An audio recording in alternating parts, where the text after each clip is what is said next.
some good news for Ben Roethlisberger. The Steelers quarterback got the all clear from doctors to start throwing the ball.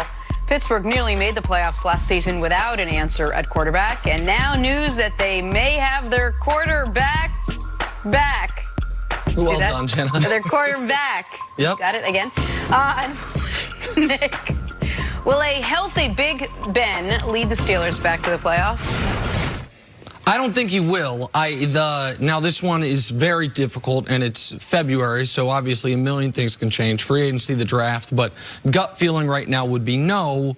And the reason it's tough, Greg, is because I think they have one of the 4 best coaches in football. I think Mike Tomlin showed that again last year when somehow he avoided them going under 500.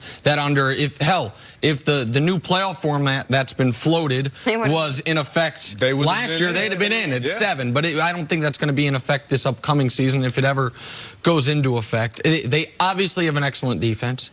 I was dead wrong on the Minkah Fitzpatrick trade. I thought they were, it wasn't because I didn't like Minkah, but I thought they were going to have a top 10 pick. I thought they were going to bottom out, and they were trading away the ability to draft a guy like Tua, their next quarterback, for a really good safety. Turns out the picks in the late teens and the mid-teens, the way they hoped or thought it could be, and Minkah's a superstar at his position. So all those things are working in their favor. What's working against them is the track record and trajectory of older quarterbacks across NFL history, not named Brady and Brees. Brady and Brees, you're only seeing it when they get much, much older. But Ben's entire draft class, or I shouldn't say his whole draft class, his quarterback class, Eli's done. Phillip Rivers is looking for a new team, and Big Ben is coming off the first major injury of his career. He's been dinged a million times for the first time he's lost a season to an injury. So I don't know how much of an upgrade at the quarterback position they're getting. And the clearest path to the postseason is always winning your division. The rest of it gets a little more complicated. And they have a great team in that division in Baltimore. So for all those reasons, despite my respect for the defense, my respect for Tomlin, right now sitting here in late February, my answer would be no. And I'm going to say yes. I like their chances with Ben because it's Ben Roethlisberger, and I know what he brings. Now, can he bring that? At his age, coming off of injury, you named all the reasons why they potentially could with Minkah and the additions that they've added and that defense being so good. You have some young talent, some young skill guys that are around you. What you were lacking was that leadership that we all hoped Ben would take that next step in leadership without Antonio Brown and Le'Veon Bell for the first time and become the leader and the focal point of that team, organization, and that offense. I think he can do that. If he can get to the point where he's healthy and he can mentally check back in and say, I got this for a 17-week season, knowing that it might be a little roller coastery when he first starts back throwing and it's not going to look the way he wants it to look. Can he continue to progress? I think so, because I'm not sold on the Browns. I am sold on the Ravens for sure. All right, 2 points. One, maybe, just maybe, this for years has been an offense-driven team. Maybe the Steelers are now going to be a defense-driven team. Like they were when he first got there. Exactly, early on. And the quarterback, they don't have to place as much emphasis on the quarterback position, and Ben Roethlisberger can kind of ease his way in. And the second point, and I'll bring up the elephant in the room, the thing that made Brees and Brady so good is that they've been able to stay in shape much later in their career. And they put such an emphasis, they have both talked about it over the years, on their body and staying healthy and changing what they've done over the years so that they can be more durable as they get older. This is clearly not something Ben Roethlisberger has ever On the other hand, focused. show that video again. There you go. I mean, listen, it is the other hand. Listen, and that's not unfair. It's not body shaming. No. We're talking about pro athletes and whether or not we think a guy is going to be in game shape. And listen. Ben has always been a guy who, to your point, Jenna, has gone a different route as far as getting his body football ready. And by the way, I would argue it's worked for him. For some guys, carrying a little extra weight is good for him because the way Ben plays, being able, the rugged style, being able to shake off, tough to shake off tacklers, tough to bring down, strong in the pocket. I think it's helped him at times. I don't think necessarily he wanted to be far slimmer. But I am concerned about a guy who is not a workout warrior for the first time in his career being out of football for 15 months for as long as it's going to have been longer than that. No, I'm sorry, not 15 months, 11 months from the time he last played to when the regular season starts.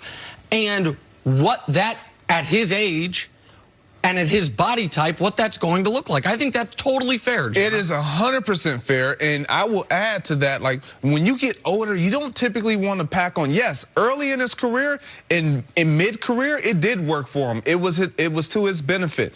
But when you get older, when you age, we all know we're all getting a little older, not me, myself. But anyway, you want to shed, you want to trim, you want to stay fit so that you don't put that type of pressure on your joints. And when we look at Ben, to have been out that long, even though you can't throw, there were other things that you could have been doing.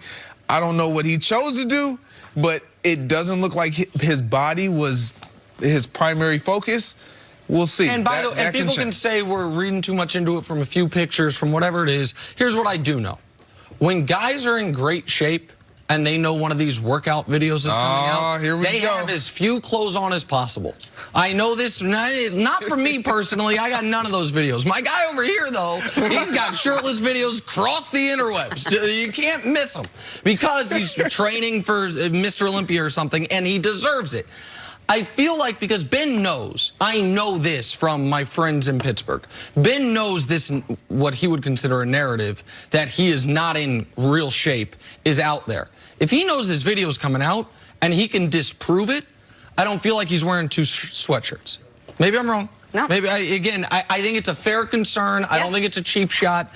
I think it's a legitimate factor at his age. Remember when we were worried about Zeke and if he was going to put on weight while he was down in Cabo? What did he do? We got on a scale, put that on the video, and he showed that he was staying in shape.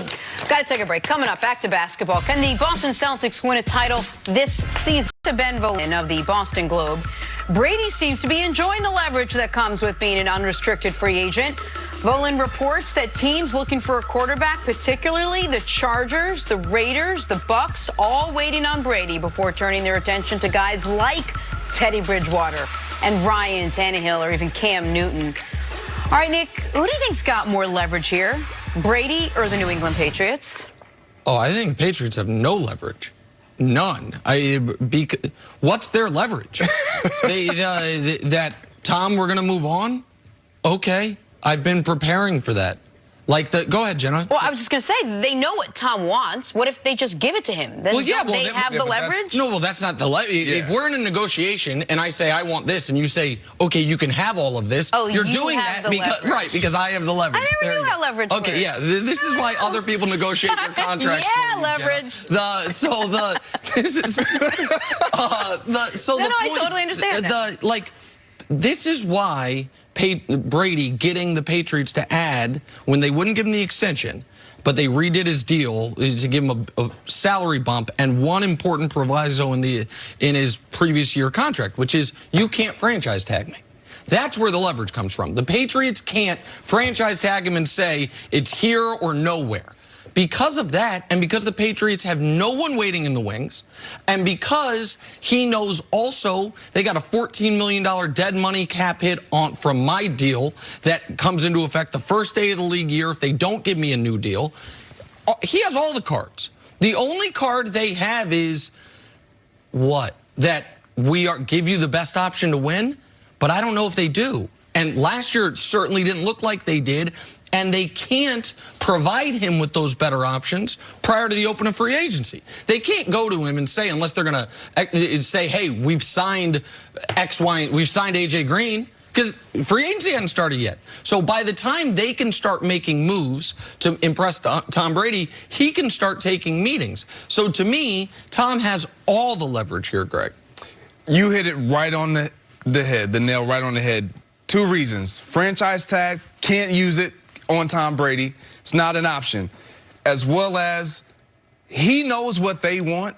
They don't quite know what he wants as far as what he's looking to do in this phase of his career. And why that is so important is because, okay, he's won. We know he wants to win, But how badly does he really want to win versus being in a situation that he can now foster and continue whatever he decides to do that he's thinking of and his family is thinking of in advancing that situation in those circumstances? Right. They don't know that. They don't know that dynamic. Also, when you look at Tom Brady and experiencing this for the first time, Right.